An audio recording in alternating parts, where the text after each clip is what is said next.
ఒకే లైన్లో అవతల దగ్గరలో మరొక రైలు ఉందంటే యువతల స్పీడ్గా వెళ్తున్న రైల్ని ఆపేసేటటువంటి విధానమే కవచ్. ఈ కవచ్ విధానం దేశమంతా అమలు చేయాలి. దశల వారీగా జరుగుతుంది. ఈలోపు రైలు ప్రమాదాలు జరుగుతూ ఉన్నాయి. ఆ మధ్యన ఒరిస్సాలో జరిగిందా, మొన్న మధ్యన ఉత్తరప్రదేశ్లో జరిగిందా, ఇట్లాంటి రైలు ప్రమాద సంఘటనల నేపథ్యంలో మోడీ సర్కార్ కీలకమైనటువంటి నిర్ణయం తీసుకుంది. ఏకంగా 1112 కోట్ల రూపాయలతో కవచ్ని వేగంగా చేస్తుంది. ఆటోమేటిక్ రైలు రక్షణ వ్యవస్థ ఏటీపీ కవచ్ కోసం 2024-25 ఆర్థిక సంవత్సరంలో 1112 కోట్ల రూపాయలు కేటాయించారు.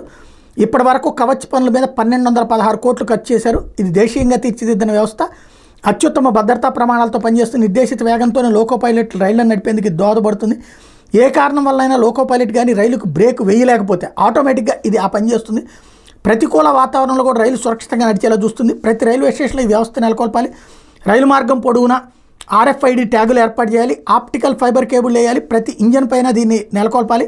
ఇప్పటిదాకా దక్షిణ మధ్య రైల్వేలో 1465 రూట్ కిలోమీటర్లో 144 ఇంజన్లలో వీటి అమరిక పూర్తయింది. దేశంలో మరో 6000 కిలోమీటర్ల మార్గంలో పనులు చేపట్టడానికి DPR రూపొందించాం అన్నటువంటిది మోడీ సర్కార్ చెప్తున్నటువంటి లెక్క.